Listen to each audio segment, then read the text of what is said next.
Show. Step off. Come on, won't you say it loud? Ayo, we gon' turn this out. Tom Clock's main event. Dropkick now and Powerbomb. Ayo, bro, let's bring this on. Hey, hey, what is up? Oh, captain, my captain, show the stuff. Power slammer, suplex 2. Hot garbage just for you. Big breaker, cut a cold red. Figure 4, hot times ahead. Since 2014, it's on. It's a 10 count, but stand up strong. Hey kid, no DQ. Strong style, chop, this is how it goes. Tom Clock's main event. Tom Clock's main event. Tom Clock's main event. Tom Clock's main event. Hey, what's up, kids? Welcome back to the program. Tom Clark here with you on a Friday. It is July 5th. This is episode number 338, and we are live on the Facebook. If you will, smash the like button as we get started here today. Share the show wherever you can. It's much appreciated. You know how we roll. We always ask the same questions all the time. We always ask the same things of you. But we give you so much, right? We ask this much, we give you this much, right? An hour or so worth of entertainment. I say so because sometimes it's longer. You see I'm digitizing just a bit. You can't see it, but I got the green screen behind me. I have moments of digitization. Is that a word? It is now. It is now, I tell you. It's my show. Whatever words I say goes. Look at that crap. Yeah, so anyway, smash the like button here for me, kids. I continue to be obsessed with my appearance and my lighting. If I wasn't, you folks would be wondering what's happened to me. Wouldn't you? Yeah, you would. Don't lie. Is that any better? A little bit? So how's your week been? How's your holiday been? Did you have burgers and dogs yesterday? Because I did. And they were good. You know why? Because I'm a good cook. What? I am. I'm a very good cooker. You don't doubt me. I make a mean burger. I can't do much on this planet, but I make a mean burger and I can make a fairly entertaining podcast. I've been accused before of making a fairly entertaining podcast. So there may not be anybody here today. Everybody may be on vacation, out spending money they don't have, out of town, celebrating the 4th because they got the weekend and or the week/week, whatever, off. If you did, good on you. Enjoy your time. If you're watching us remotely, thank you very much. If you're out and about, I appreciate it. Do you know what? Your thumb still works. Smash the like button, kids. I appreciate it. Let's say a couple of hellos before we bring our guest on. Robbie's in the house. I appreciate you, man. I'm telling you, there's not a lot of people here today. If you're watching, you're not very vocal, please make some noise. It'd be much appreciated. Again, July 5th, maybe not the best time to go live, but I've made a commitment because I took like 6 months off. It's a true statement, man. So I'm making a commitment to not do that stuff anymore. Whenever I can help it. And even if I can't go live on a Friday or Saturday, I'll be live back here at some point, which is what I'm doing today. And again, we got stuff to talk about. We're going to be reviewing AEW today, Forbidden Door. Let's go ahead and get our guest on. And as you know, I got to switch things up. Boom, there it goes. You don't know what I just did, but now we're ready. So let's get the man on here. Christopher Ray Patton back. What's up, Chris? How are you, my friend? I'm doing great. How have you been, man? I'm doing okay, man. Just frying like an egg outside. So, my God. I don't know if you're a Danger Mouse fan. Remember that old cartoon Danger Mouse? Were you ever into that? You know vaguely. Yeah. I used to get those in like when you'd go to the library back in the day to rent movies. They used to get those like in series, like Danger Mouse, Mighty Mouse, Wacky Races. Was that another one of those? That's Hanna-Barbera, right? Yeah. Yeah. The Danger Mouse was a British cartoon, Thames Production Company, I believe, or Tim's Production Company. That's it. And anyway, I'm a big fan of that show. But there's a joke. For those of you kids that don't know it, the mouse is a secret agent, super spy. It's a little white mouse. And he's got a hamster assistant named Penfold. Classic. And he says something about the temperature. He says it's hot enough to fry an egg on a car's bonnet, meaning the hood of the car. And Penfold has to say, "Thank you, sir, but I'm not hungry." Stupid jokes that pop into my head for no good freaking reason. So as we're coming into today's show, man, right off the bat, high level feedback from you, 10,000 foot view. What did you think about Forbidden Door as a whole? I thought it was a fun pay-per-view. I mean, I wasn't upset that I spent money on it, so that's good. It was long, but that's how all of these AEW pay-per-views are. There were some really high-level, great matches on it, and then there was some stuff that was kind of just there for me. But it was a fun show. I think it was a fun show too, and I'm already. I don't know if we'll have the same viewpoints, but there was some things that I could have. I'll put it to you this way. On a card this size and on angles that happen here and that, also we can discuss a little bit of fallout on Dynamite as well. You can kind of see where this company's weaknesses are in terms of storytelling. And for me, they became very clear in how some of these matches were paced. And again, how the fallout happened on Dynamite. The pre-show was big.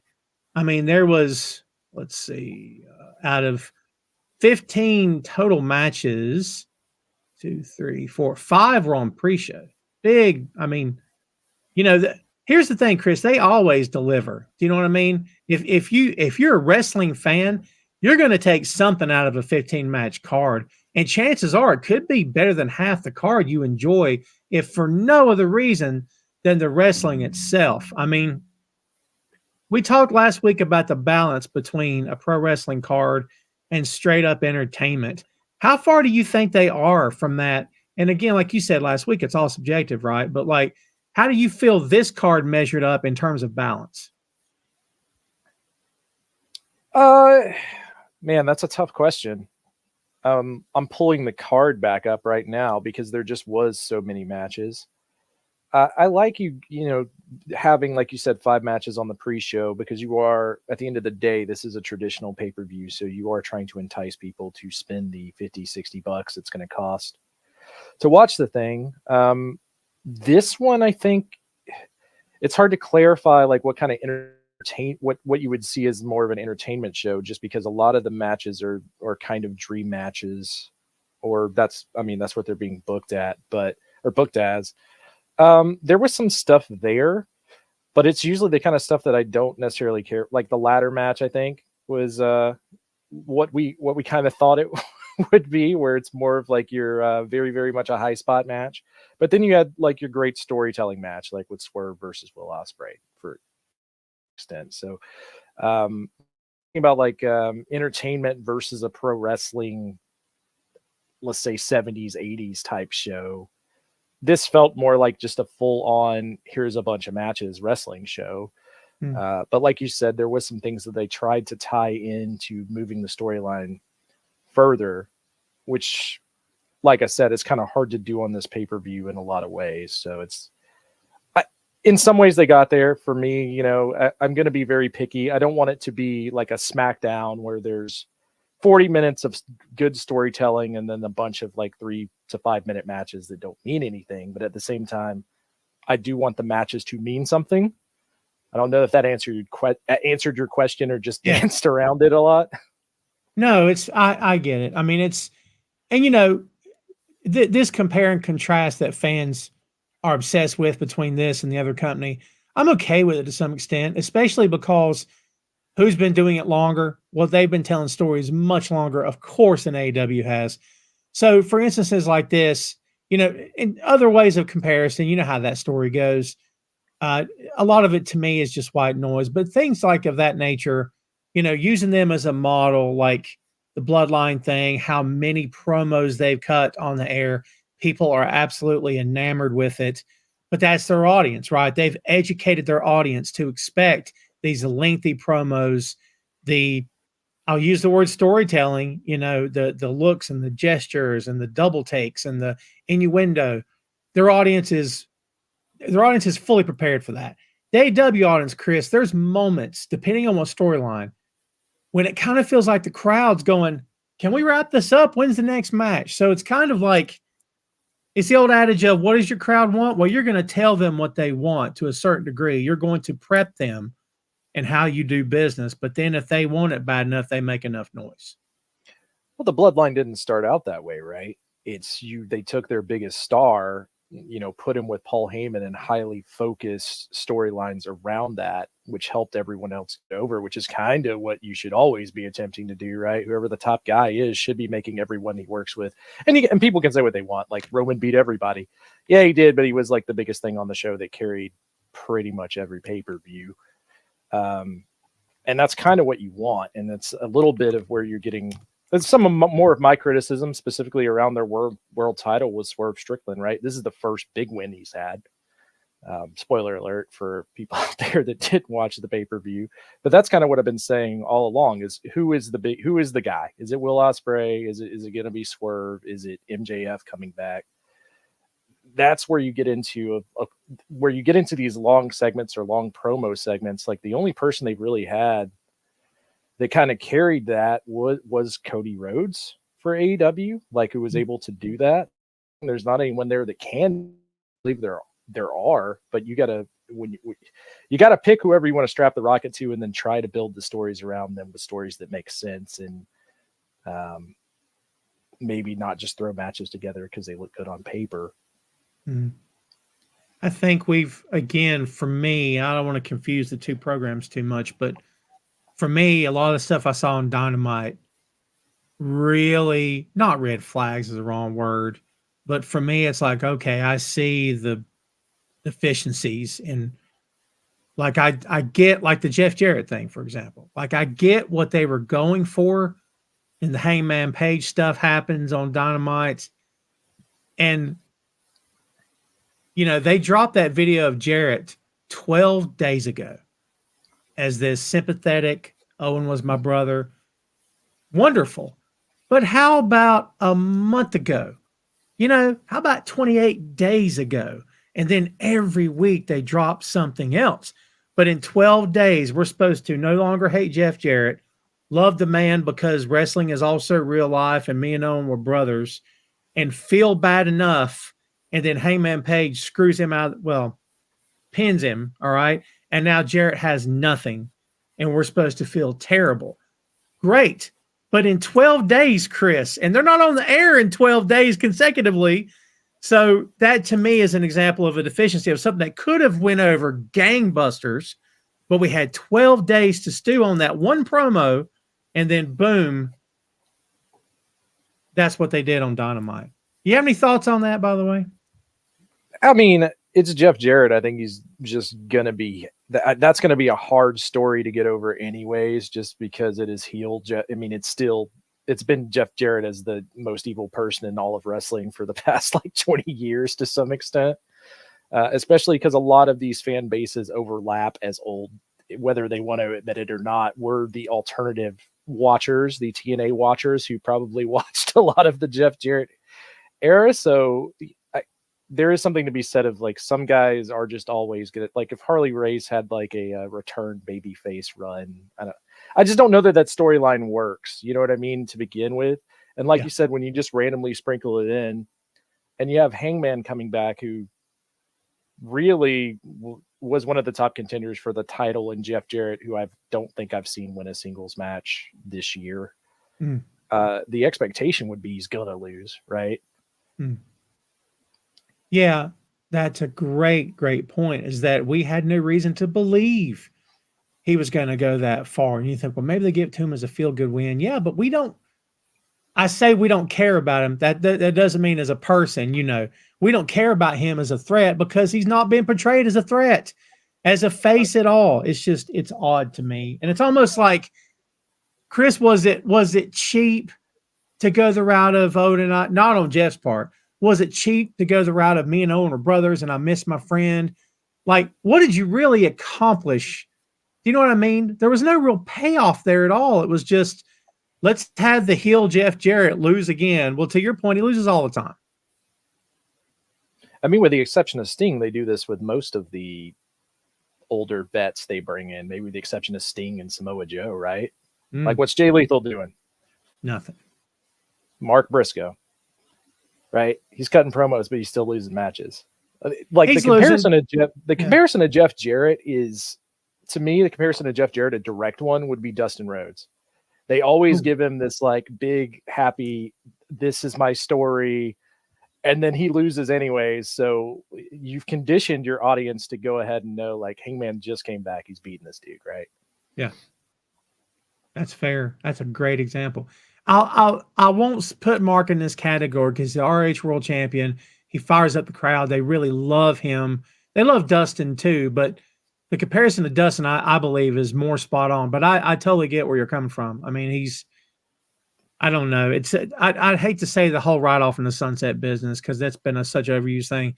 Whenever Dustin's time does come, please let this man go out on top. Like, it doesn't have to be a belt. But like you said, they've teased the same thing with him several matches in a row, and he never wins the match. It is crazy. I mean, I hear the argument with Mark Briscoe from your side as well, but how many people who watch their product also subscribe to the Ring of Honor show and watch that on a weekly basis? That's fair. And he's not on it every week either because the champ's never on every week. It's such an odd situation. It's also a title that is where does that fall in line in the lineage of titles they have on that show? That show, it's the oldest championship they have, but it's the one that like to some extent gets the least amount of exposure. For sure. Yeah. Somebody said that hello, Maria says they did a good job wanting me to see Double J win. I believe it did. I believe that did happen with quite a few folks because, especially older fans that can see through the heel babyface thing who maybe grew up with Jarrett or enjoyed his work before even as a heel. I can totally understand that. Jeffrey says, why build up Jeff just to destroy him well, that's what we're talking about. I don't know. I mean, Chris, I wouldn't be surprised if the fallout from this is a Jarrett promo where he's talking about, I don't know how many big matches I have left. I put everything I had into this and I was beat by, you know what I mean? I don't know. I don't know where they're going to fall in this. So we'll see. Yeah, I mean, it is the follow-up. They're going to do like a bunkhouse brawl between him and Hangman after this tournament or something. If they're going to keep the storyline going and continue to make us care about Jeff Jarrett, then I'm not willing to throw the baby out with the bathwater. And Jeffrey, to your comment here, where does the title fall in the pecking order? That's basically what I was getting at, because they have so many titles. Does the Ring of Honor world title, is that like, where does that actually fall as importance? But there's interesting stuff they could do with that, but you're assuming that Heyman's going right back after Swerve. I mean, his entire storyline was that Swerve was never to win that title before leaving on the 2 to 3 month hiatus or whatever. So unfortunately, I think Jeff Jarrett will be back being normal Jeff Jarrett. It's Jeff Jarrett making you care about something in a video or a promo. Like, he made me care about that Ric Flair retirement match that I had no want to watch, but the videos they did leading up to it. I mean, he's a good promo, and I do believe him and playing off him and Owen being friends. The problem is, it's like the Dustin Rhodes thing, where he's a great promo. He made me want to see this, but when you get the carpet pulled out from the fans, like from out under your feet every time, it's kind of okay, well, I don't know that I necessarily wanted to see him lose if that was the buildup. Like, I'm not falling for this again kind of thing. Yeah. So, I'm sorry we spent so much time on it because we got a whole card to get to, but like, I don't know. That's something kind of just sitting with me. And look, let's be honest. Jeff is a complete professional. He's one of those veterans who can come into any locker room in this country on any card on any given night and say, what do you need me to do? Well, I need you to run heel. All right. Who am I working? All right. I'll cut you a promo. Or if I need to run face, I'll have the crowd chant my name before the show's over. Like, because he's, like you said, he's just that good. I would love to see, by the way, him and Paige have a feud. Don't think it's going to happen. But I think that would make a great feud. I mean, blood and guts, not literally blood and guts feud. But, but there again, Chris, to your point, can you imagine Paige dropping a pin to Jarrett? Yeah. I mean, that's the problem, I guess, more than anything else. If you wanted to do something fun with him in what I consider right now one of AEW's weakest tag division runs, is put him and Dustin together. Let's put the two the two we feel bad for them together. Have them run like a Southern Boys Oh my tag God. team. That's not a bad little tag team. I'm gonna tell you right now, I'd be okay with that. No. I'd be okay with very that. good. I mean, it'd be a very late 80s WCW tag team, but there ain't nothing wrong with that. Cowboy hats, cowbells, the dusters. I'm just saying, yeah. Wild-eyed Southern boys. So, well, kids, I'm sure you didn't just tune in today to hear us talk about what happened on Dynamite. So let's talk about the Forbidden Door. I'm gonna run down the pre-show, then we get to the real card, the main card. I'm saying Kyle Fletcher defeated Serpentico. Kings of the Black Throne, best name ever, defeated Ishii, Kyle Riley, Roderick Strong, and Gabe Kidd. Love Gabe Kidd, by the way. And Private Party. And in a four-way tag team match, Willow Nightingale and Tom Nakano defeated Statlander and Momo Watanabe. Mariah May defeated Saraya. The Lucha Bros defeated LIJ, excuse me. And then that's your pre-card. Anything on that little pre-show, Chris, that you enjoyed, that you didn't care for? What was your favorite? That kind of thing. I like the Willow tag match. I thought that was pretty cool. A lot of multi-men matches, right? The LIJ match was not as entertaining as I thought it could potentially have been. I was a little disappointed by that. I did not catch some of the matches on this pre-show, so I don't want to comment on all of them. But those two in particular, I expected the your Lucha Brothers versus LIJ match to be like one of the highlights of the night. I think I even said that on the prediction show, and that did not come to fruition. I enjoyed the match. I again, like you, I don't know if I would say it was the best of the pre-show. I continue to be a big fan of Malachi Black and Brody King. They are lights out. I just love that faction, and I thought the stuff between Brody and Ishii was great. I actually maybe enjoyed that match a little better than the Lucha Bros with Mystico and against LIJ, honestly. That faction falls into the same category as how many times are you going to let people get behind them to have them lose? That's fair. Yeah. What do you that think goes back to my Gabe? Commentary last pay-per-view where they lost to Edge. I'm like, and now Edge is gone. So what is that? And, we talked about that injury here. Far be it for me to question a guy who is a first ballot Hall of Famer. But, like, of all the ways you could have landed, man, it seems like the worst way to land off the top of that cage is flat-footed. So. Yeah, it's just I mean, I like when they have everything going with Malachi Black's group. Looks like something that could be big, but it's a start-stop kind of thing until they find the next baby face they want to foil their plans. Jeffrey talking about having the carpet pulled out from underneath of them. AEW has to be careful and do. I agree, and honestly, I do not believe in year one that's a fair criticism. In year 5, I think it's a fair criticism, Chris, that it's there's got to be some. I'm a comic book guy, right? So continuity is my word I'm looking for, like some cohesion, something that's, this happened today because 6 months ago this happened. Like, I don't know, man. And again, I not to go back to the Jarrett stuff too much, but again, you gave me 12 days to care about a heel that you really wanted me to hate. Like, that's a tall order, man. That's a tall order for me to really care. Like, I don't know. I'm not trying to be too down on the company or anything, but it's things that I'm picking up along the way. So, what did you think about the Mariah May and Saraya match, by the way? Or did you see that one? I don't think I saw that one. Okay. So I think that is one of the ones I missed. If you want to tell me about it, I'm here to listen. I thought it was good. There was nothing that was surprising in it. They're both really good in the ring, and if I say it was a serviceable match, it sounds like an insult, and I don't mean it to be an insult. I thought it was fine. What was it supposed to have been on the undercard? I don't know. I thought it was good. Put it that way. I didn't really. There's one women's match I had an issue with, and that wasn't it. So who ended up getting the win in the match? Mariah May did. Okay, so I mean, from that standpoint, it was probably fine. Yeah. And when you say serviceable, I think that's that's a positive thing to say about a Saraya match, knowing her limitations due to injury, right? Yeah.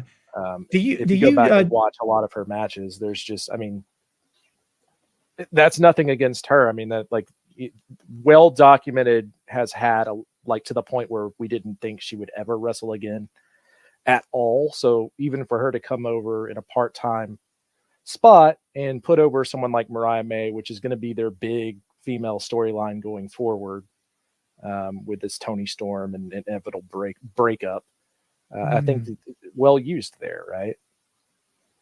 You know, I was just going to ask, do you see a difference in the way she works now versus before the injuries in WWE? Can you see a difference? Yeah, I mean, for sure. Like even hitting the rope, she's hitting them a lot slower, right? Like, yeah, that's fair. Not doing as much, but to be fair to Paige when she was in WWE, and you go back to the matches she had with AJ Lee, they had to do a lot to kind of separate themselves from what people knew of Divas division prior. So yeah, that's fair. So the main card, kids, kicking off, MJF defeated Hechicero. You know, he's a hometown boy. This match was 9 minutes and 50 seconds, so it was, you know, good amount of time for what they wanted to do. Hechicero, Chris, is impressive. You know, the stuff this guy can do. First of all, to call yourself a Luchador Mexico, you better be able to do something, and he can. And like, I like his gimmick. I like his entrance. I like everything about him. So, what did you think about this one? And in combo with that, what did you think about his heel turn on Wednesday? I mean, this was a fun match. I mean, it was nothing. It was like a Dynamite match. People always say these about WWE's pay-per-views, right? Like, oh, it felt like a TV match. It felt like a TV match. That's what I would say. As far as the heel turn goes, yeah, that's interesting. So excited to see where they go with that. Like I said, the big thing for me when they set up is MJF's entire.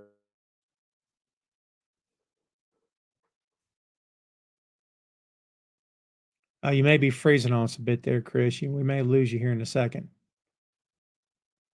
Could be, it may be on your end. I'm not sure. Hopefully we'll get Chris back in just a sec. He has completely froze on us, folks. Yeah, I look, as far as the heel turn goes for me, folks, you know, for my money, we all knew MJF was going to turn heel eventually. We knew it was only a matter of time. We knew it wasn't going to last forever, right? But, you know, at the same time, how's the timing work out for you? Does it make sense to have happened the way it happened? And, you know, this thing with Danny Garcia, look, I'm not trying to come off too negative today, like, or nothing crazy. But, you know, here's what I'll say.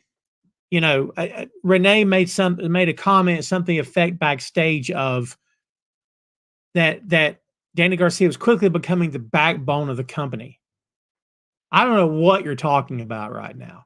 Again, you gave me 2 weeks to make me believe that Danny Garcia is a big deal. Okay. And not that he's ever been portrayed in a negative light or anything, because he hasn't. And if I'm off base, you guys feel free to tell me. But the backbone of the company, I don't know what we're talking about here.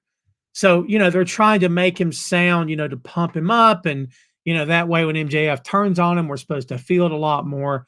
Again, I'm okay with that if you give it to me every week. And if you don't give it to me every week, I don't really know what we're doing here. All right. I think we got Chris back. There he is. Yeah, sorry about that. The power flickered here for a second and no problem. Dropped my internet. We got some storms rolling through, so hopefully it'll stay good. Hopefully they're not on the way here, so you can have them. Of course, we could use some rain. I'll put it to you that way. So no, so apologies. What I was saying is there was the gimmick of being the AEW is the most important thing, and I want to be this champion, and I don't care about the rest of the world. If they want to fight me, then they need to come on my show and do it. He kind of has had promos against Forbidden Door, so for this to be the first opponent, you know, I would hope it would have been something like a New Japan title or an IWGP heavyweight title kind of big build up match. Mm-hmm. But kind of what we talked about, New Japan itself has kind of they're kind of struggling to find that next big guy. And I think that's why we see later the belt gets put back on Naito. Mm-hmm. Good old Reliable. Yeah. As long as his knees hold up, he'll be fine. So I was saying last few minutes or so, Chris, that, as far as the heel turn for MJF, it had to happen sooner or later. I don't know if Wednesday was the best time, but you're going to do it, I guess. Plus the show after the big event, you want something big to happen. So I kind of understand that. What I bumped into on this, Chris, for me, is when I heard Renee call Danny Garcia, said he's quickly becoming the backbone of AEW. And I thought, I don't know what you're talking about. Like, that makes no sense to me whatsoever. Like, again, not that he's ever been promoted in a negative light, but you want me to suddenly embrace this kid as being the next big thing when you don't like you say, you don't let him win anything. He's still got the sorry to rant. He's still got the crap music. I hate the dance. I don't get any of that. I like him in the ring. Him as a talent is fine. But the package for me personally is not there.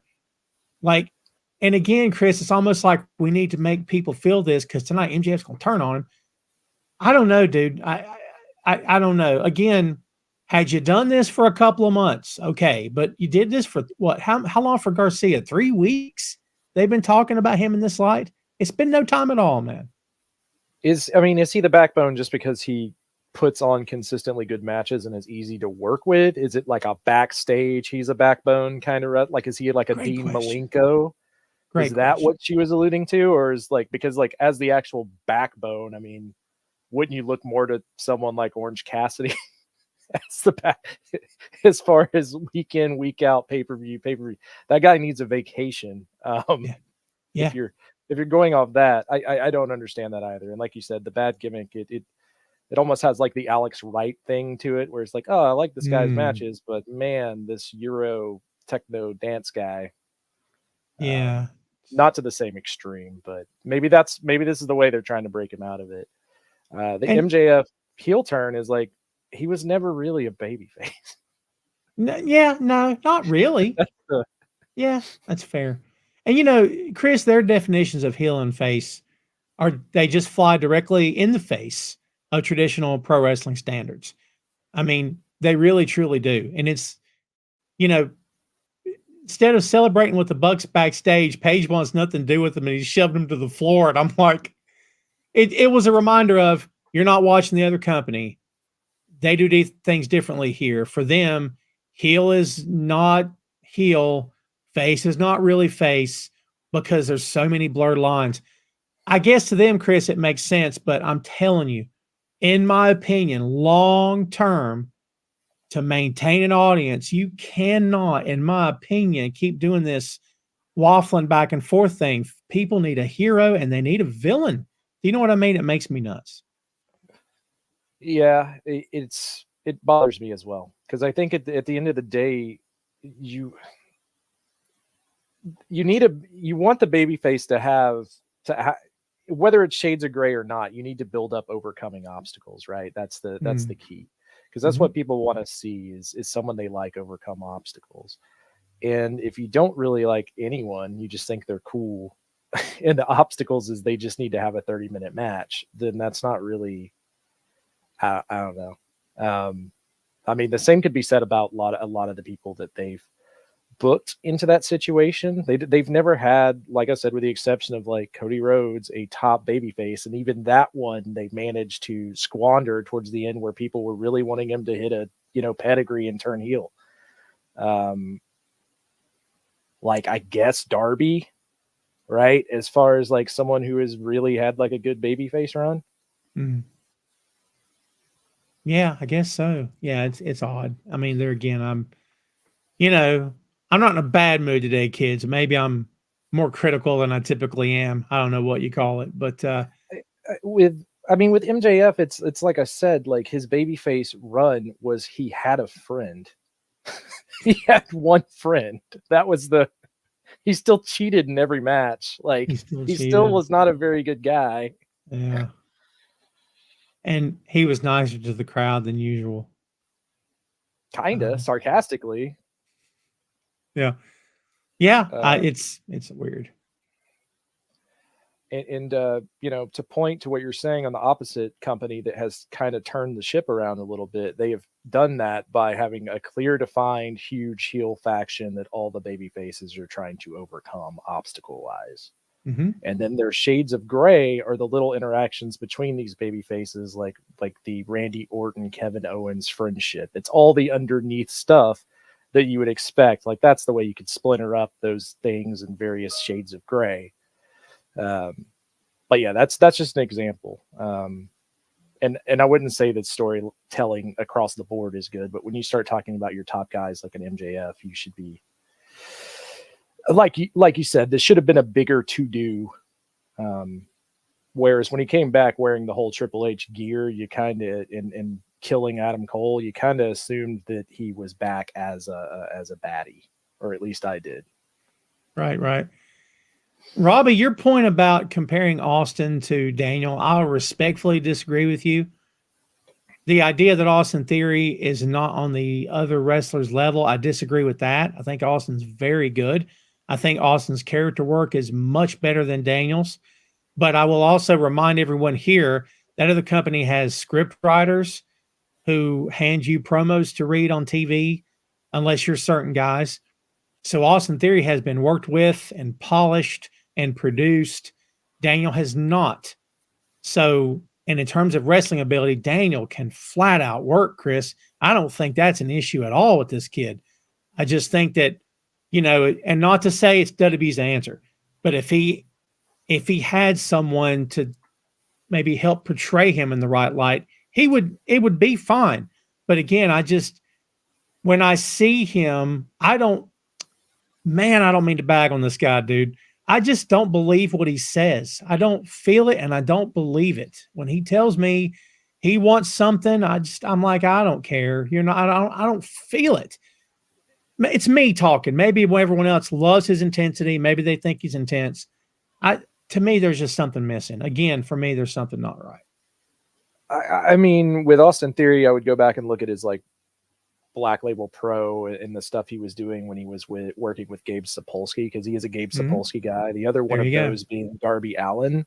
There's a lot of potential there, but they built it on that weird Vince McMahon storyline with the golden egg, and then kind of overexposed us with giving him big wins about like against Cena, and then not having any follow up, and then kind of throwing him together in a tag team where he's at, right? It's kind of a different thing. I could see, like, if you're talking about his current gimmick and status in the company, I mean, you could draw comparisons, but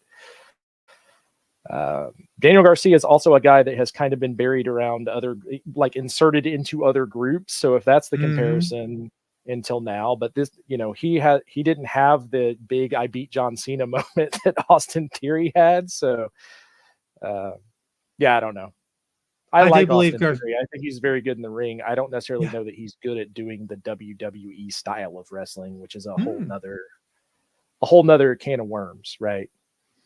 I do believe that Theory's farther along than Garcia because of, you know, being around certain people. I believe he's farther along. But, you know, again, Chris, as we've always said, a lot of this is subjective. Garcia's got his fans who are ride and die, and they want this guy to win. I totally get it. And again, not trying to bag on the dude every time I'm on the air. It's just, you know, they this idea again, dude, let's push this kid. We need to make sure the crowd feels terrible when MJF turns on him. We would have anyway. We didn't need this extra reinforcement of, we think maybe this kid's the future. No, you don't. Hopefully you do, but I'll believe it when I see it. Because, you know, again, the stop and start and the, you know, if he's the future, have him beat someone that matters. Thank you. That's like I said, at least with Austin Theory, he beat John Cena. Like, you know, that's if you're supposed to care about him, you can't just have him win like mid-card matches. And there was like a full almost 6 months there where he was only wrestling Wheeler Yuta. Yeah. I mean, if you really want people to care about him, have him beat MJF clean. There you go. Ooh. And you know what? Hey, we just started, Chris. That could happen. We just started this. I mean, one roll up win against MJF is not going to kill MJF in the slightest. and it will help Garcia immensely, I think. Especially if he outsmarts him, right? You go like Yep. a Eddie Guerrero, he outsmarts this villainous MJF type win. You can do that. I'm here for that. Let's see. We have the Elite and Okada defeating the Acclaimed and Tanahashi in a trios match. Chris, they're wanting to do blood and guts here. Is this the group that you would have? I mean, obviously, we knew the Elite was probably going to be heading to blood and guts. Is the Acclaim the right group to put in this mix? Is it fine? Does it depend on who these guys get as partners? What do you think about this one? I mean, I've been saying it for a while. It should be Kenny Omega and like Motor City Machine Guns, or a combination of Kenny Omega and Hangman if they're both ready. But I don't think Kenny is ready. So the Acclaimed being here, the other problem is the Acclaimed have a third member. They do, So, yeah. Why? I'm assuming that it would just be the Elite versus the Acclaimed with Billy Gunn for a blood and guts match. I don't know that Hiroshi Tanahashi is going to make the flight for that. No. Right, to get hit in the head with stuff. I don't. I could be wrong. I don't know. Maybe Ace is really bored trying to book New Japan shows and just wants to get hit in the head. But yeah, I don't know. I would say Motor City Machine Guns, man, plus some. I guess that would be the route I would go.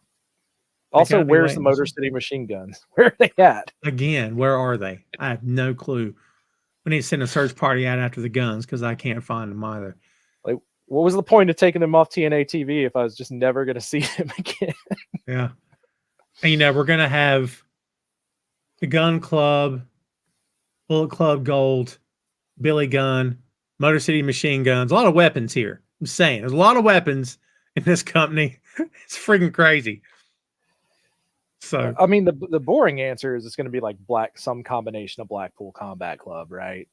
Since they've already teased the issues with Bryan Danielson and the Elite, that's, if not one of their plans, a fallback plan. Yeah, it might be an odd pairing, but I think it would work. I just, it's starting to, I don't know how I feel. And I'm only saying this because, again, wow, I'm repeating myself. I apologize for that. But Chris, in my head, it feels like they just started trying to heat the Acclaim back up. And now they're going to do blood and guts. And I'm thinking, all right, but they weren't exactly red hot 2 months ago. Like, I don't know. Again, maybe I'm just being too negative today. Maybe no. That's I think it's a fair question because they did the first trios match a month back, and Darby. Do we need these trios matches? I guess is the real question, right? Like if you want to make the Acclaimed a great tag team, just have them be a tag team. Like because trios matches don't help anyone. No one ever gets over in these things. Yeah, and they never really go anywhere either, right? I will say that I really enjoyed Caster's rap on this one. I thoroughly enjoyed it. I thought it was very good. I mean, Okada's an easy target, but it's okay because that's the gimmick, is that people are just gonna yell at him and stuff. I thought it was good. So I mean, Tony Khan should be, in theory, trying to put together a monster tag team from the Young Bucks past to take them out after what happened to him, right? Like or are we just forgetting that was the storyline? Good question. Again, where are the Motor City Machine Guns? Maria says, I want the old Okada back. He's been turned into a comedy act. I respectfully disagree with that. We'll get old Okada, but I think it's going to take some time. And look, he's still over. He can do anything. They're going to cheer. They madly respect this guy. So they know it's a funny haha, and they're okay with it. Somebody earlier, it may have been Maria. Yeah, Tony tries to get indie gimmicks over with the mainstream audience. It's never going to work. I disagree. Orange Cassidy. It can work. It does work. It doesn't mean it's impossible. It just means that, it's one thing to throw a gimmick out on TV and say, hey, we want you to love this. But again, like, is Orange further along today than he was 6 months ago? I don't know. I guess it's your opinion. Where was he 6 months ago? You know, I mean, I don't know. To me, I would look at that also, but I disagree that he can't get people over. I disagree with that. Yeah. So I mean, what are we talking about? Like indie gimmick, like a Joey Ryan type gimmick, or like? I'm not going to speak for her, but I wouldn't even speak like a Daniel Garcia dancing is not really. Not what I would consider an indie gimmick. An indie gimmick would be like that the guy doing the Michael Jackson impersonation wrestling. Like that's what I would expect. There's bad gimmicks. Is that what we're? I mean, because like the Daniel Garcia thing is just. I wouldn't even really call it a gimmick. It's just a dance that he does that's not as good as Swerve's manager's dance. Have you seen the pizza guy, by the way? Yes, that would be what I'd consider an indie gimmick, something like that. Or the dude that's out here dressed like the main character of Resident Evil 4, cosplaying and wrestling. There was a guy in England doing a blue cane. Have you seen Blue Cane? Yes, he wrestled the WrestleMania weekend. He had a match against Matt Cardona, and they had to call him something else that was not Blue Cane. And the whole match was built around the time that Kane pushed him off the stage in the wheelchair as Zack Ryder and killed his career in the WWE. And you know what? I wouldn't want to be associated with Kane these days anyway, for other reasons. So anyway, I'm just saying we don't have to go there. But hey, when I can, I take an opportunity. So I just took one. So Bryan Danielson defeating Shingo Takagi by submission in a men's Owen Hart Cup tournament first round match. Chris, I thought this match was very good. And Shingo, it always delivers. If Shingo's worked a bad match, I guess it's possible. I don't know that I've seen it. So I thoroughly enjoyed this one. What was your take on this one? Probably my favorite match of the night, honestly. I mean, outside of the Swerve Ospreay match, this was definitely I'd have to watch them back to back again to pick one for sure. But with the rest of the stuff on the card, this was way up there. It was a very, very good match. I guess the question is this Owen Hart tournament? With Hangman and Bryan Danielson there, it kind of pinpoints that's your finale. Could be. Yeah, because we've got Jay White versus Hangman Adam Page, and the winner will face Bryan Danielson. So, yeah. I enjoyed this. I thought it was excellent.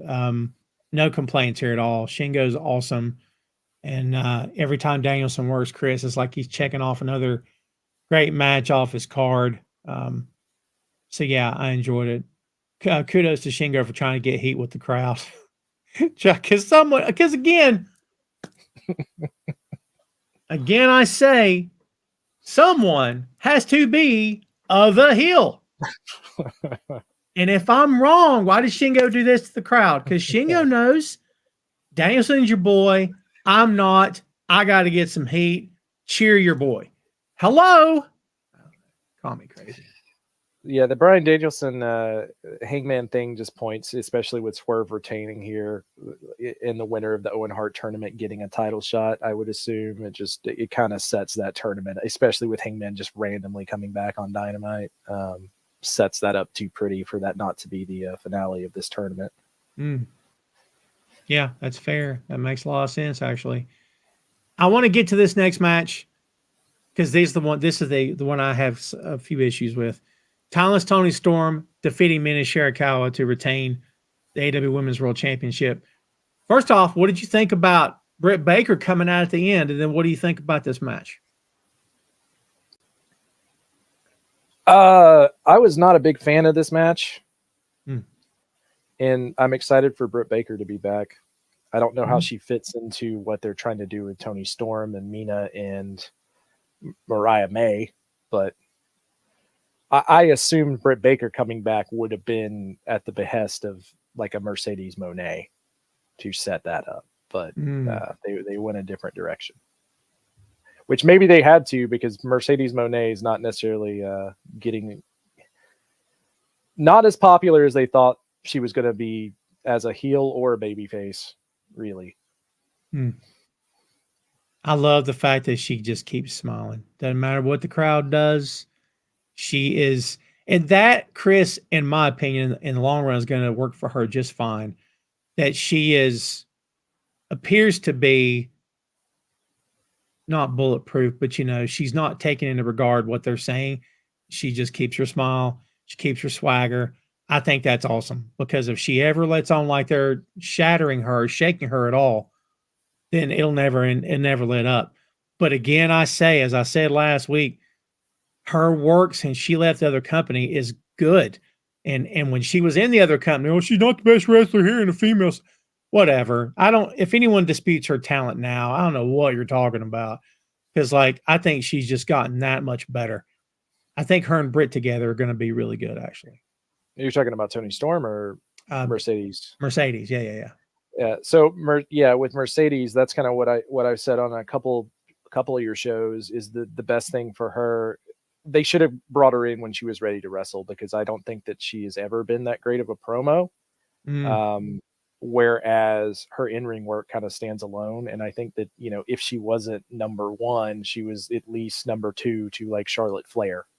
Right. So that's not, you're talking about someone, both people who will go down as legends in the field of women's wrestling for what they were able to accomplish. And have been compared to like a Flair Steamboat as far as those matches, right? As far as their chemistry in the ring. So, now that being said, Mercedes Moné did wrestle a bunch of great female stardom talent on this comeback that she has had.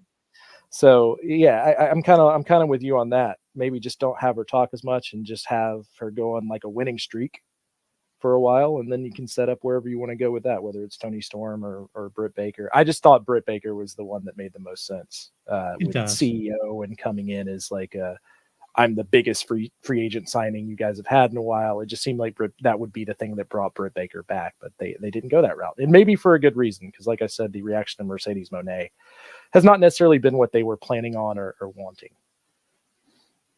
That's like, to me, that match is more intriguing than Deonna Purrazzo versus Mercedes because they've got like the same gimmick. You know what I mean? Like when she came out and interrupted Britt completely there was no smile on her face at all, like deadpan. And Mercedes is doing the thing and the dance, and she's smiling with her glasses and her colorful stuff. And Britt is not having it. And the compare and contrast there was effing great. I'm so here for this person is not like this person at all, and now they're going to wrestle. To me, that's much more interesting. Like than a yin and yang. Well, he's one side of the coin. Shut up. I like the idea of they're two completely different people, and they're going to butt heads. I think that'll be fun. Yeah. So go ahead. No, I agree. I think we can move on. Well, here's my take on this match because I don't know if I gave it yet. In my opinion, Toni gave Shirakawa way too much. I was surprised at how much she gave her, and 2/3 of the way in, I looked at my friend and said, "When's the last time Toni got any offense in?" And we're like, "Yeah, I don't know." So then we kept paying attention. Toni would fire up for 20 seconds, and boom, she got cut off. And I'm like, we want Shirakawa to look good. That's fine. However, in my opinion, there's your champ. And dude, to me, it almost looked like, well, if she hadn't hit that finish in the end, she wasn't going to beat this girl. Like, I don't know. To me, put it to you this way, the Mercedes match, in my opinion, was paced much better. And I did not come away from that feeling like Stephanie Vacour was freaking great in that match, by the way. I mean, they worked very well together. But I don't know if I believed Vacour has her number. It's almost over. But man, Shirakawa just kept taking it to Toni. And I'm like, she going to pin her? I mean, I don't think so. But man, this is surprising. Do you know what I mean? Like, yeah, I guess the idea is because they're continuing down the road of the storyline that they wanted to try to make Mina look strong. Yeah. But we kind of talked about this last week. If you want to make someone look strong, just they could have just won. That's that's the real way to do that. I hate when sometimes people book things way too convoluted when it comes to a match, because at the end people are just going to remember who won anyways. Yeah. Right. So it's like when you go back and look at this on Cage Match, it'll have a star rating and who won or lost. Yeah, that's fair. But yeah, I'm assuming that they wanted to make her look strong because Toni Storm's eventually going to have the following out with Mariah May, and then that's going to be her overcoming the odds. So they don't want her to just beat her to death. The other thing I don't know for sure is if that was an easier match for Toni Storm to let her have that offense instead of like a language barrier type thing for the speed of match it was. That's always a possibility as well, because I don't know that they may have wrestled each other before, but I don't know for sure that they've ever wrestled each other. Well, if they haven't, you couldn't tell, because I liked the match. I thought it was good, but again, I was just a little surprised how much she got. Since we're already talking about Mercedes, let's talk about Mercedes and Vancouver.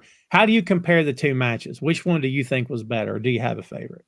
I thought the Mercedes Moné match was a lot better, personally. But yeah, if I had to pick between those two, that would be the match I would pick.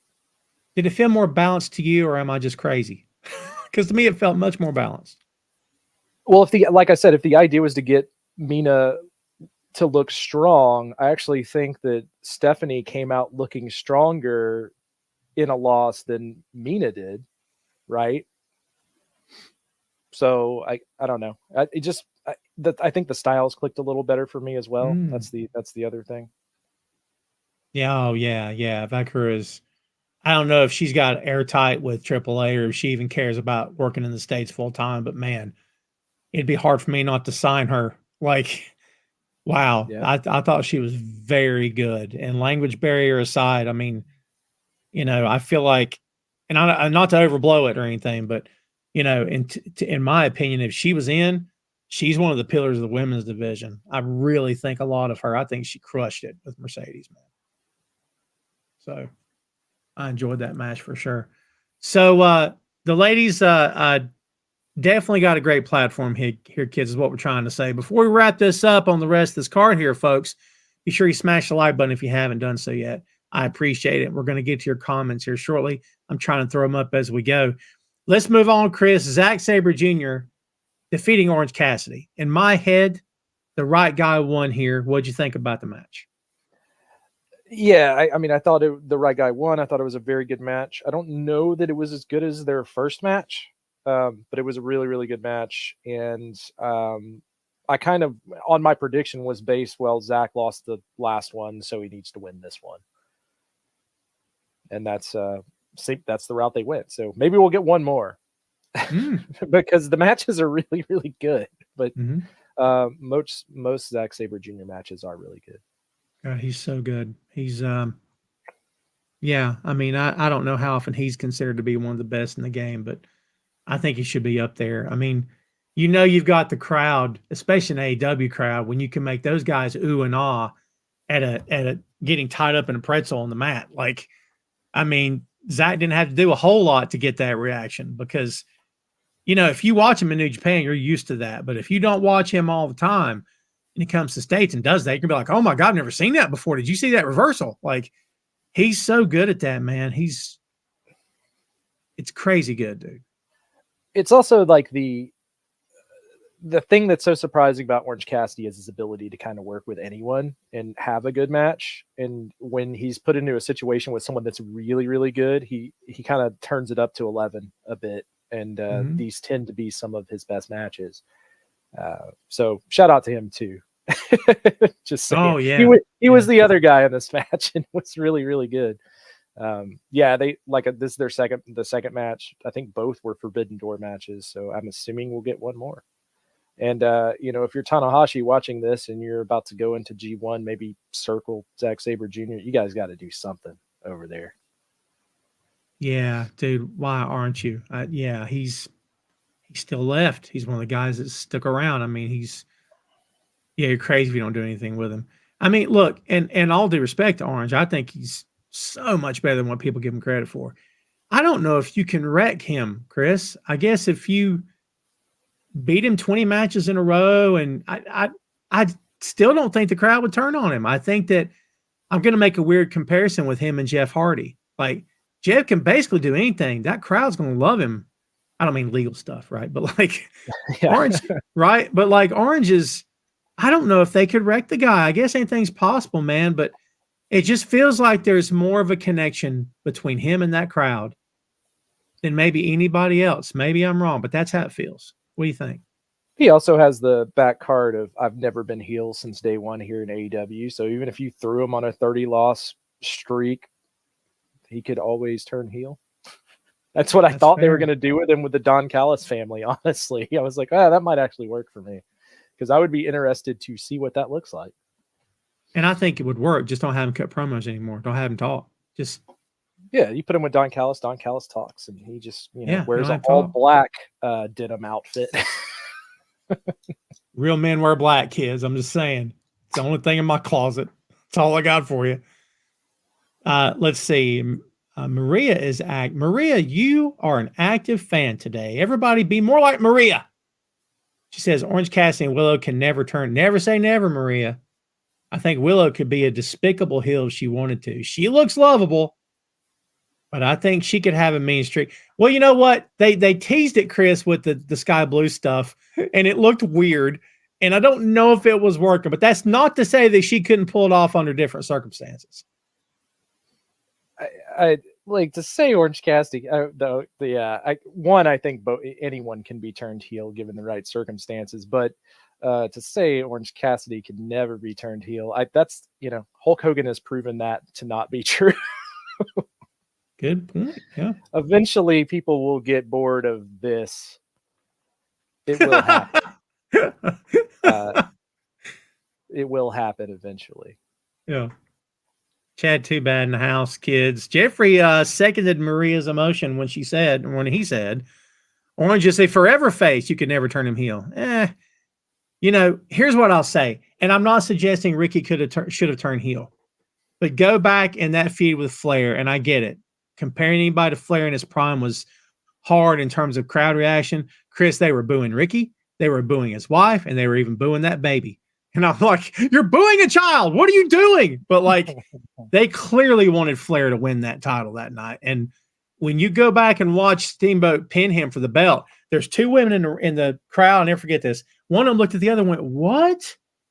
And I'm like, wow. Because like Steamboat pinning Flair should have been every man on his feet. But yeah, so I'm not saying he should have turned heel, Chris, but I'm with you. I think anybody can turn at any time. Whether or not it's a good idea, I don't know. But I think, I think it could happen. I mean, Orange Cassidy, he's never won the heavyweight title in AEW. That in itself, in a lot of ways, could be justification, especially if you lose a bunch of matches, to look at someone like Don Callis and say, hey, get me to the promised land. You know what I mean? Like, that's not... Yeah. His entire character is he doesn't care about anything, but he has, that can change when the landscape changes a little bit. You start seeing other wrestlers surpass you. That in itself can be enough to maybe make him start caring. Him starting to care about something would actually be the heel turn, right? That's what I'm getting at. That's a good way to look at it. Look, kids, I live and die by the mantra, never say never. I will say to you, anyone that's like the thing about Becky will never leave WWE. Is that right? I just don't want to hear it. I'm not saying she's leaving. I hate this never say never stuff, or this it'll never happen stuff. Because like there again, Chris, we saw Eric Bischoff on Monday Night Raw. We saw Bret Hart shake Shawn Michaels' hand on live TV. There's so many. We saw Hulk Hogan turn heel. There's so many things. This will never happen. Stop. I appreciate everyone's opinion here watching. I love you guys, and I respect your opinion. But I can't say never on anything, Chris. I just can't. We've seen too much wacky stuff. Yeah, I would say, out of people that would be the hardest to turn heel, Darby Allin would probably be the hardest to turn heel in that company. Mm-hmm. Oh, good point. Excellent point. Yeah. How do you? Like, I guess there's a way, but man. I mean, it's a challenge. Most of these guys love challenges. He could have cracked Sting with a baseball bat. That would have done it. But I guess you could bring Sting back for a night. I'm not going to say who said it because I'm sure more than one person said it. But after Sting's retirement match, I saw people saying that Darby should have turned on him, and I'm like, you're not watching WWE. That's not what we do here in this company. That's not. Sting had a great ride. He finished on top because we treat legends with respect whenever possible. Like this, Chris, that's a very WWE thing to do, is in the last moment, Darby cracks him over the head with the bat, kills him, and that's how Sting walks out, like, or is carried out or whatever. I don't know. You could have done it when they won the tag titles. He could have done it right after they won the tag titles and then set that up as Sting's last match and then had Sting just win the match. There you go. That's, I mean, if you absolutely wanted to do it, that would have been a good way. There you go. Oh, Maria, talking about Never Say Never. Punk returned to WWE. We all said, a lot of people said, never gonna happen.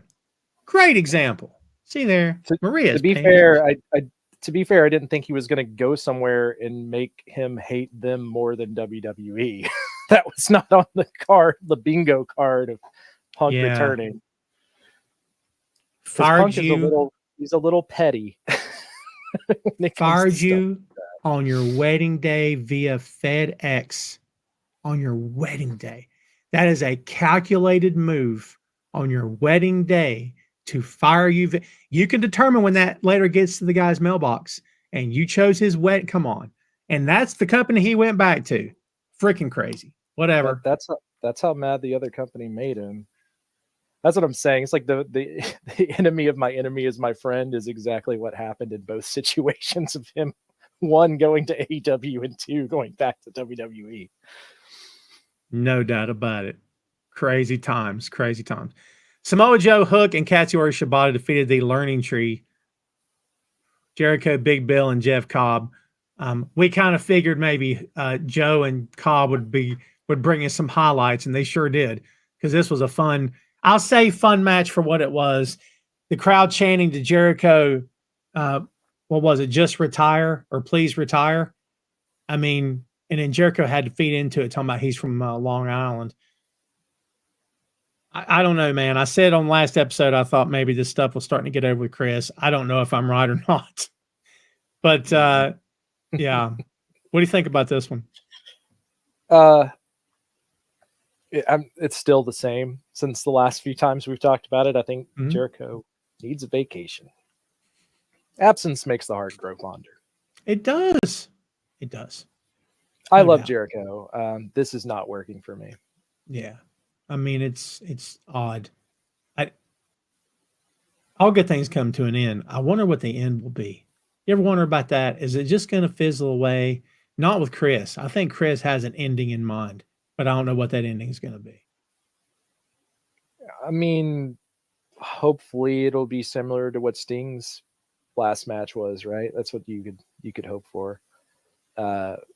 I mean, the assumption would be Jericho would always return to WWE for one last match, but the 10-year contract kind of says otherwise. I'm assuming it's going to end right there in AEW. Yeah. Who would you choose for him to go out with? I don't know, man. You almost I guess his biggest feuds were with Moxley, right? Mm-hmm. I guess so. Yeah. I mean, I'd be interested to see Jericho versus Christian. I think that would be highly entertaining. Don't know who would play face. I guess Chris would be face in that one. But if they're both healthy, I mean, Jericho versus Kenny, the two people that kind of started AEW as single superstars, you could do that. Yeah. That would be, and Kenny would be able to get a good last match out of Jericho. But I don't think Jericho's going anywhere anytime soon. I'm just saying take like 2 or 3 months off, dude. I think coming back, let the rest of the landscape play itself out and then figure out where to fit Jericho back in. Just refresh itself a little bit. I have mad respect for him because he has consistently been there. Funny enough, for when you start talking about age and what they're doing, Jericho has been on almost every one of these pay-per-views since day one. So work ethic is not a question for Jericho. Fair. That's fair. Robbie, save your question till the open floor, my friend. We're going to get through this card first. Let's see. The ladder match. Jack Perry defeats Konosuke Takeshita, Mark Briscoe, Dante Martin, Leo Rush, and El Phantasmo. As far as we know, Dante's healthy. That's a win. As far as we know, everybody's okay. That's a good thing. I thought Phantasmo, again, Chris, if you don't know anything about Phantasmo, you got a little lesson in this match. He's entertaining. He's different. He's unique, right? I thoroughly enjoyed this match. I thought everything was there. I didn't see any issues. I'm glad everybody's okay. Anytime you leave your feet on those ladders, I hold my breath for you. What'd you think about this ladder match? And did the right guy win this one? Who ended up winning? Jack Perry ended up winning this match? I can't even remember who won the match. Wow, really? Yeah. Wow, that's crazy. Yeah. I mean, I remember other stuff about the match. I remember Mark Briscoe and Tashida being the only two people I thought were trying to bring any kind of psychology into the match whatsoever. Yeah. From the start of the bell to the end. That being said, there was lots of really cool spots. Leo Rush looked like he was running 8 bazillion miles an hour. I had completely forgot who won the match. Wow. Well, I mean, for you that's one opinion, but I guarantee you're not the only guy that thought that. And you are what I would deem to be, no disrespect to anyone, an educated wrestling fan. You know what I mean? Like you've been a fan long enough and have watched enough companies and seen enough action up close in real life that you can, and if you feel that way, I'll bet other people feel that way too, man. Well, I mean, like a prime example is Briscoe going for the froggy bow, or later in the match, Tashida, when he puts this guy through the table, the look of intent of I'm about to murder this man so I can climb the ladder, kind of giving it time to breathe, versus like a lot of, I'm just kind of over ladder matches in general. I think it's been done to death. Yeah, that's fair to some extent. And that's not just this company. That is TNA, in AEW, WWE, name it. We're about to go into a ladder match, a show based around ladder matches this weekend. Right? Is it Money in the Bank this weekend? It's tomorrow, right? I think. Yeah. So, it'll be interesting to see. Yeah, not my favorite ladder match, but I did enjoy it. In terms of the psychology, I get your point. I just think that a lot of times, depending on what the goal is and who's you're putting over, I'm not going to say psychology is impossible, but I do think it's quite a bit harder. And like we talked about how it's tough in trios matches to have any of that. I think this is so chaotic that I think these guys, the natural fallback is, hey, let's work out some spots.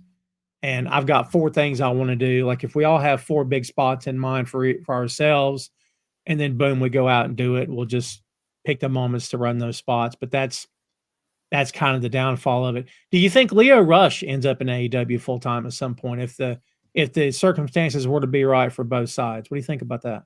I mean, didn't they fire him because he stood up for a female wrestler on Twitter that was working there that got fired or something? Wasn't that like his exit? He was already in AEW at one point. Is what I'm getting at. How come I don't remember that? Do I not remember that? Yeah, I mean, he basically added Tony, like apologized to my girl. I can't remember who it was that got released now. Was it Big Swole? I think it was Big Swole. And then shortly thereafter, he was released from the company or did not come back. 2021, 2022. I have completely forgotten about this one. So, I mean, if they've squashed that, then sure. I will say Leo Rush tends to not stick around places very long. Yeah, in general. Sure. He seems to have, and I don't know the guy personally, but just even in CZW, he had issues there. And if you're having issues in CZW and then NXT and then WWE and AEW, eventually you kind of run out of places to go as far as getting hired on a contract like Tony Khan likes to sign, which is like a 3-year deal. Yeah. And, he, was it 2 years ago? He was in the Best of the Super Juniors or I forget what, I think that's what he was. Man, he had a great run. He had a really good run in Japan, dude. It was excellent. Some of his best work. But like, you're right. He's one of those guys that just, at some point, it's probably not the company. X number of companies later, it may be you that's the problem. You know what I mean? There's absolutely nothing wrong with just doing the Matt Cardona thing either. Just working all the biggest places you can go work. Like go work Sure. GCW, do some stuff in AAA, do some stuff in Japan, come back to AEW, do like a paid. Like what I'm saying is, if I was Tony Khan, I'm not signing this guy to like a $200,000 3-year deal or something. Yeah, just like you said, Leo, take the best gigs you can.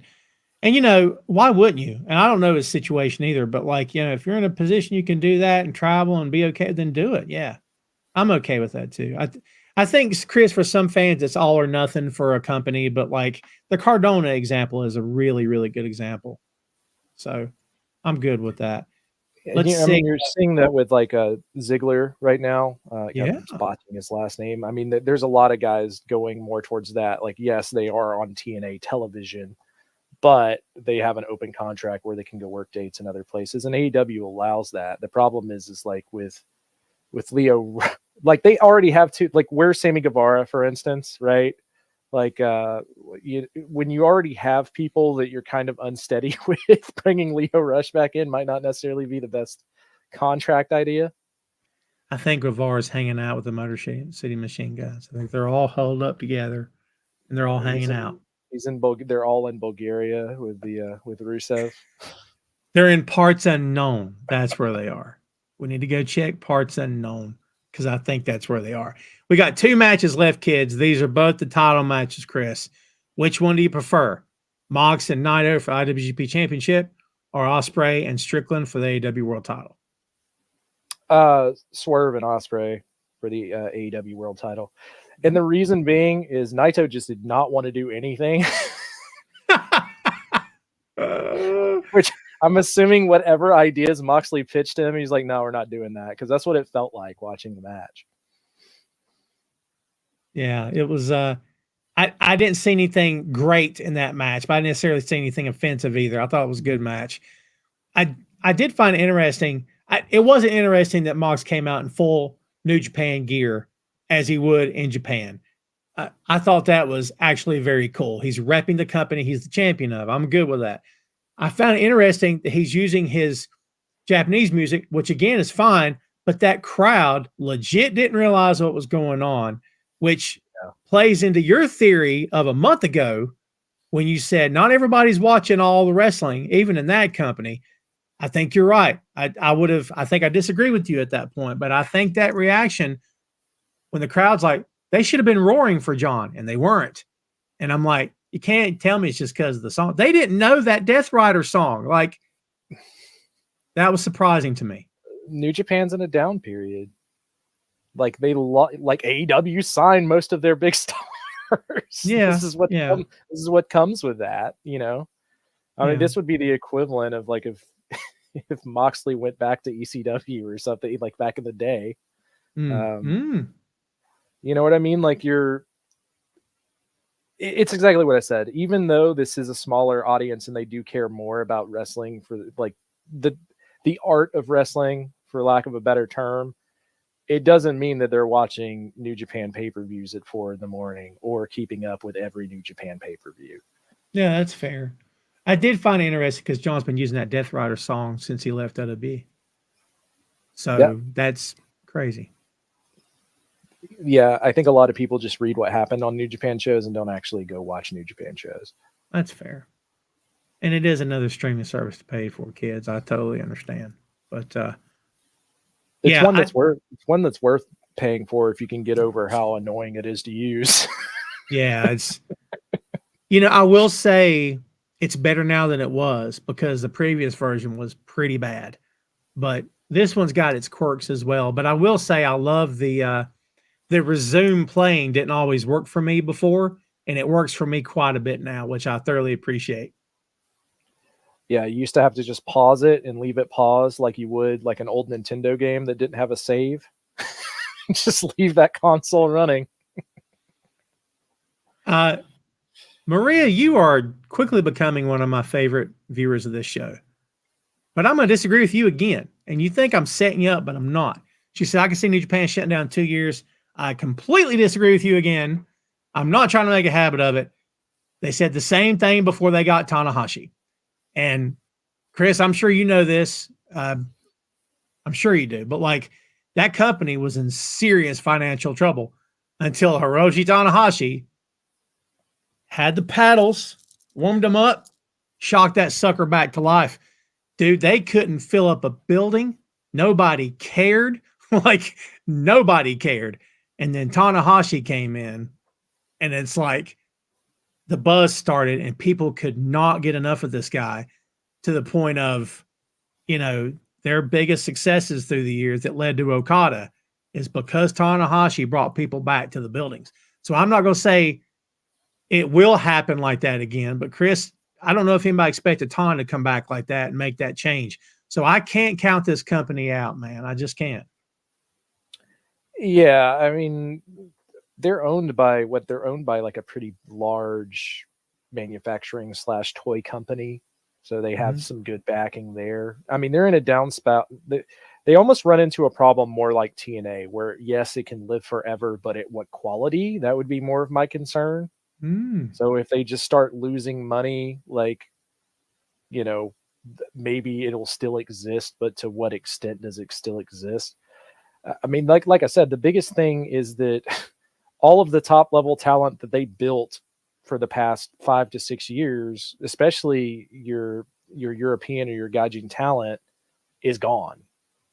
And Okada being the ace after Tanahashi, he's gone. Omega's gone. You know what I mean? They're in a they have been completely pillaged to some extent.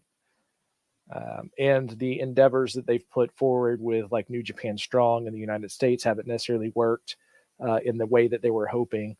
But I mean, this G1 is probably going to be selling out Tokyo Dome and Osaka, and that's still where their bread is buttered, is being able to get people into the buildings. And those events still mean a lot. They're still able to get people to come in for those events. The biggest thing that they need to do is find next up for the title. Who is their next Okada? Who is their next Tanahashi?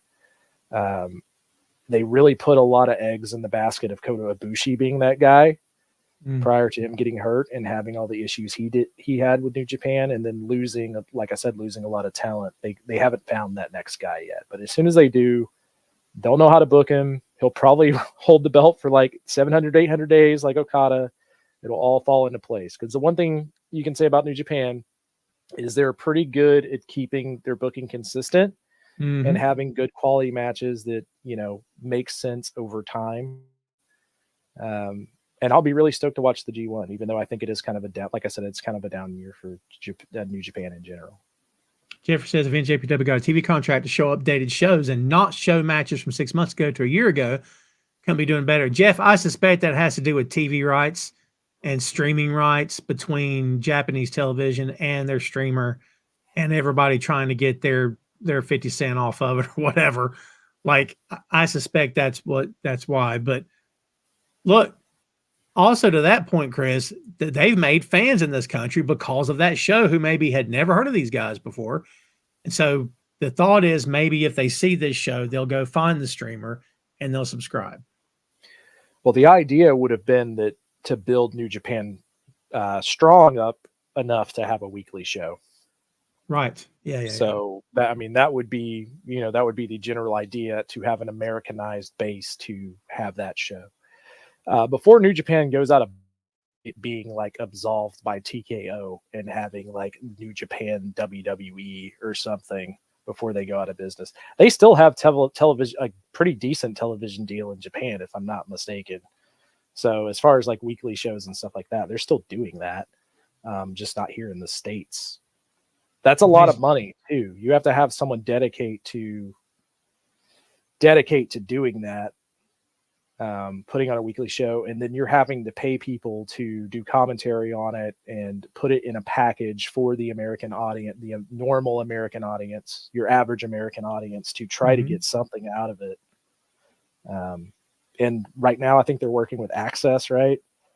And they have a hard time making people care about TNA. So that's fair. Bushiroad is still the majority owner, 85%. TV Asai is 10% minority owner and Amuse is 5%. They've got ownership, but it's a smaller stake. So Okay, that's what it was. Yeah. yeah, but still, like they in 2019 they're 5.4 billion, but that's yen.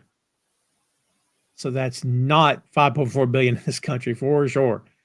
But yeah, I mean, you've already saw like they're okay with they're letting everything burn away. Like they're letting talent go because they don't want to spend the money to do that because they know they can cut budget to where it needs to be for the company to still be profitable and for them to still continue.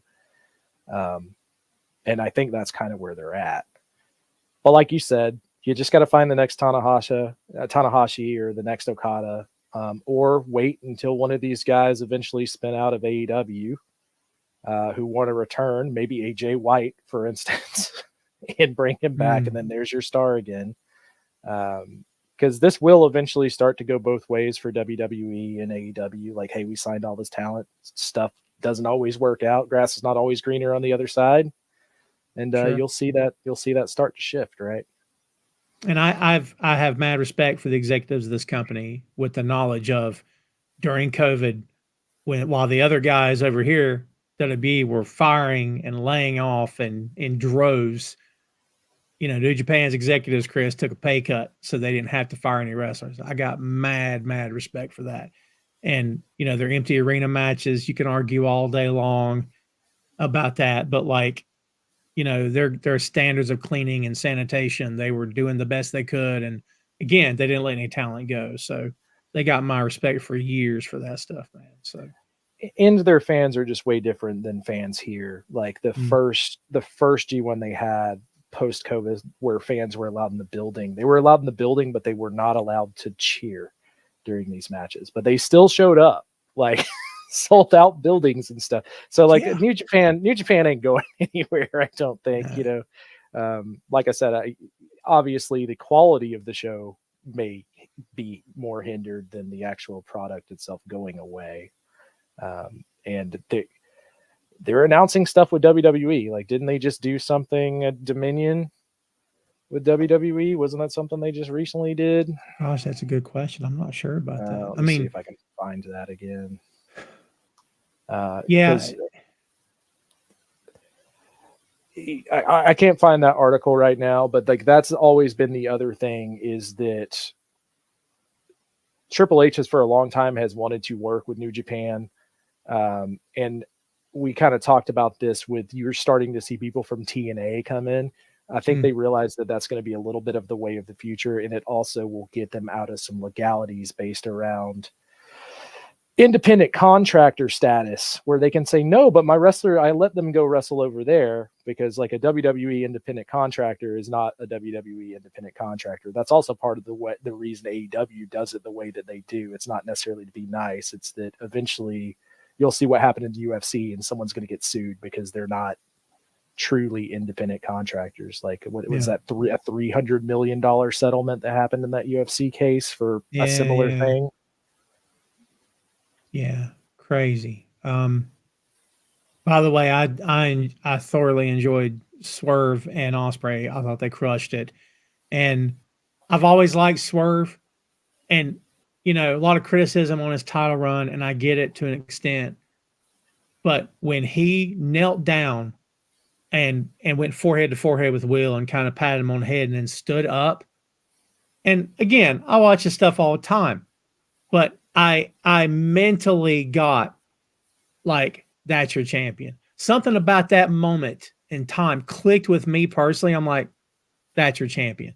That is a guy who has confidence and swagger, and like without saying a word or cutting a promo or smirking or anything, just the way when he stood back up, dude, for me, it clicked. Like, that's the world champion. Like, I'm so glad they let him have that win. I want to see this guy hold the belt as long as possible. I think he needs to beat other big, important names. I'd love to see this thing continue, dude, honestly. Yeah, I'm glad he got the win as well. I didn't think they were going to go that route. I really didn't, because it just all signs pointed towards MJF versus Will Ospreay. But now you have the speed bump with the Daniel Garcia versus MJF thing. We'll see if this hurts them in the long run. And then also where Will Ospreay is going to fall in all of this. Did they set him up for anything on Wednesday? I don't remember them. Unless they just do a rubber match. Well, he politely told Don he wanted out of the family, and Don said okay, and you're like, come on, he's not out of the family. This ain't over. This ain't over yet. You kidding me? They're not just gonna land him all. Come on. So we know that's coming back around. I don't know to what extent, but that might have meant more if he didn't beat everyone in the family leading up to that moment. Good point. Yeah. Good point. But 4-on-1 beat down and 3-on-1 beat, that's a big deal. So, I don't know. Like, someone asked a question earlier if we thought that he was negatively affected. I do not think Ospreay was impacted at all by that loss. I don't think he lost a step, Chris, at all coming out of that. I think it was kind of a breath of fresh air for people because I don't think they wanted Swerve to lose, but it seems like everyone I talked to didn't necessarily want Swerve to lose, and they thought that the title run has kind of been stifled creatively. Mm-hmm. And like you said, that's the first big moment with him having the belt that felt like a big moment. So from that standpoint, I'm glad that, he won and kept on. I don't think it's going to hurt Will Ospreay that much either. If anything, I think that a lot of fans probably just breathed, took a breath of fresh air, and they're like, okay, what's next? Right now, what will hurt Will is if whoever he's going against next, if that story sucks. So, if it is just going back through the Callis family again, that's not necessarily the most exciting thing in the entire world. And it also doesn't necessarily help MJF going against Daniel Garcia, like we kind of already talked about earlier, which is why I thought that it wasn't going to happen. Be interesting to see. I'm here for it. I love the guy. I think he's killing it. So we'll see what happens next. Kids, the floor is wide open. Whatever you got. Ray All Day's not watching. I bet Ray All Day's on vacation with his family. So hope he's having a good time. Everybody else on vacation, Chris. You and me were here doing this. So I love doing this. I don't know about anybody else, but I enjoy it. So whatever you guys have, it can be wrestling related, not wrestling related. We'll give this a few minutes. Then we're going to split and call today. I got another show coming in about 30 minutes. I'm going to record another episode of the 6M podcast. We had one question earlier from Robbie. I don't know if you want to throw that back. That's right. Let me see if there it is. Robbie, I got you.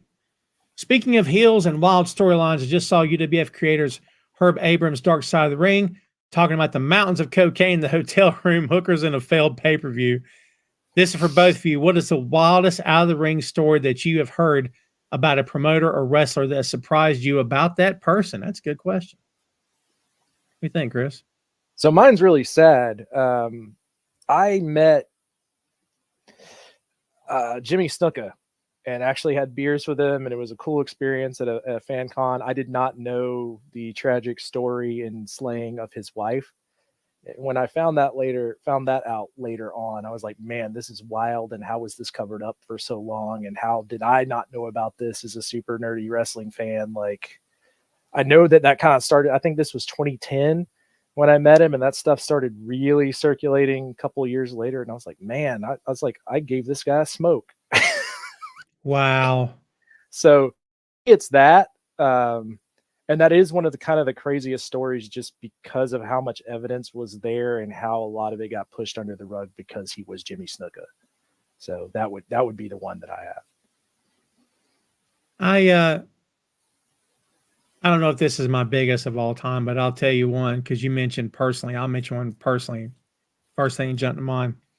I won't name the guy, but we brought in a wrestler who goes back to the 80s. I'm trying to keep this vague. And this is going back 20 years ago at this point. But we brought him in with the company I was working with. And I was told about his fee. His fee was $200 and a bag of whatever. And I said, what do you mean a bag of whatever? And they said, that's whatever we can get him. And I said, I'm not being a party to that. And they're like, no. It's like, I'd never put you in that position. It's nothing insanely illegal, but we're going to get him some stuff. And because he was, you can imagine years and years and years of taking bumps, your body is wrecked. And you know, whether it was painkillers, I don't know. I was said, don't tell me. I don't want to know. I didn't think him a villain or a bad person, but I grew up idolizing this guy. And I'm like, this sucks. This really sucks. Cause like he was awesome, by the way, in the locker room. No issues at all. Very friendly, good to work with. But like, I don't know. I was having to, counteract both. Cause again, I grew up watching the guy and I was a big fan. And it was like, this kind of feels weird now. But hey, who am I to judge? So, yeah, that's my really quick one. Chad, too bad, is making me crazy with this. Chad, I'm kidding. You're not making me that crazy. Chris, how do you feel about Kyle O'Reilly as a wrestler? I really like him and wish AW would give him a push. Define push, though, Chad. Do you mean singles? Because the guy he's been on TV consistently how many weeks in a row now? Like, I don't know, Chris. How would you push Kyle O'Reilly? Oh, that's I didn't have anything loaded for that. I like Kyle O'Reilly a lot. Yeah. I mean it kind of all ties back to the Undisputed Era, right? Like that would be the start of that push. Maybe runs through that group somehow. The other way to do it would be, I don't really know. I don't know what you would do with him because like they've had him have some good matches and he's there and it's fine, but I don't. That's so hard. That's so tough it's because tough. some of his best stuff is like going against like kind of being the odd man out in group scenarios. So I guess you could do something like that. He like you said, he's been consistently on TV. I don't. Maybe that is the level of his push in AEW. I got one. Tell me, don't scoff at this. You'll hurt my feelings. Blackpool Combat Club. I think he would fit right in. He runs through him? No, stop it. You know what I mean. I think he would fit right in, dude. If they wanted to recruit somebody else, I think it would make perfect sense, honestly. I mean, do the current members of Blackpool Combat Club fit in with Blackpool Combat Club, I guess would be you and I are split on this. I enjoy Blackpool Combat Club. You, I however, do too, do not. But they don't. Well, it's not that I don't enjoy the wrestlers individually, but as a group, they just randomly show up to do like trios matches. That's not going to get Kyle O'Reilly over. I wouldn't consider that a push. When Regal was there, the big point of that stable was we're teaching the next generation. So Kyle wouldn't fit into that. He's not the next generation. Wheeler Yuta fits in. So that's where Daniel Garcia may fit in. Stop the dancing and get a better song. But like, I don't know who else you'd put in that. But anyway, that's just the guy asked a question. I thought it was a good idea. Believe that crap. So Toby says, I don't think it's a bad idea. The whole thing would be booking Blackpool Combat Club completely different than they book the Blackpool Combat Club. You think Kyle's style is that different that it would be? It wouldn't fit that well. It's more just that group is just there to do trios matches when they need to do. I see. Match. They just need 6 guys that can do two trios matches. Perfect. Every match is a Survivor Series match. They just challenge 6 blokes from the back. Yes. Toby says, I'll be Ray Dean today. AC/DC or Aerosmith, and a Tony Storm threw a shoe at you. Could I watch? That's lovely. If Tony Storm throws a shoe at me, I hope you help me, number one. Toby. Number 2, for me, it's AC/DC. Sorry. Toby, please catch it on video. Because that means that Tony Storm would have thrown a shoe at me in public. Yes. Which would be good. Aerosmith, I love AC/DC, but if I had to, I really like Aerosmith's guitar part, so I'd go with Aerosmith. Maria says, what percentage of a chance do you see Shane McMahon joining AEW? Never say never. I don't think we're going to see it, but again, I never say never. Chris, what do you think?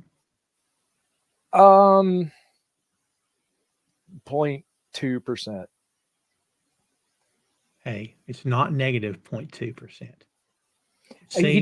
He still owns I think he still owns stock in WWE unless he's recently sold that off. So That's a good point. That's a good point. Toby's back and says, on a serious note, would you like to see Stephanie Vancouver in AEW? I say yes. I'm glad people got to see how awesome she is. And Toby, you have missed the show. You did come in highly late, Toby. Shame on you. Shame him, everyone. I'm just kidding. Yeah, I think we're both on the same page there. And that's why, like, when we were talking about the match, I said I think that she ended up looking stronger than Mina, even though that match was built more to try to, like, make Mina look strong. Mm-hmm. Maria says, can you see a talent secretary showing up on a rival wrestling show while negotiating like the way Lex Luger did back in the day? A talent secretary. That's an interesting way to put that. I mean, we've already had some crossovers here, right? Like guys who show up within 2 weeks or a week, one on program and one on the other program. We've already seen it now, haven't we? Yeah, I think with the major shows being live, it becomes a lot harder, right? Because at that point, when Lex had that jump and you had all these jumps, WWE wasn't live yet. So that was one of the advantage Eric Bischoff had. Then that's how you end up with like people like Rick Rude being on 2 shows. So it could be done, but it would be hard. And actually, I would think it would be the other way, where WWE brings in someone where you have like a taped show from AEW. Yeah. I was thinking about Pillman's kid. Like in WWE, they're calling him, it's like Bryson, Claxton, Paxton, Fraxton, or some nonsense, the third, or whatever they're calling it. I don't really care. The name change thing just is beyond ridiculous to me, but whatever. Like, because I think he was on AEW, and then like 2 weeks later, he was on NXT or something. I don't remember. Let's see. Chad says, did you see where Charlie Dempsey showed up on TNA? My question is, how do you make this help TNA? I get the fact it's WWE, but so far it's been where the TNA people are on NXT. They don't fare well, but when Dempsey showed up on TNA, he crushed them. You're surprised? I mean, come on, Chad. I think that's one of those things, like, right? That's also happened with AEW and TNA talent to some extent. But yeah, so I don't, you would want your big stars, like Charlie Dempsey beating someone on TNA is not that big of a deal if the end goal is Jordan Grace is going to win the NXT title or something. Like that would be the payoff for that. Who I think has been booked fairly well in NXT, though I haven't seen the last week of NXT, so I could be wrong on that. Toby says, better talent, Mariah May or Tiffany Stratton? I personally think Mariah May is a better all-around wrestler. That's me talking.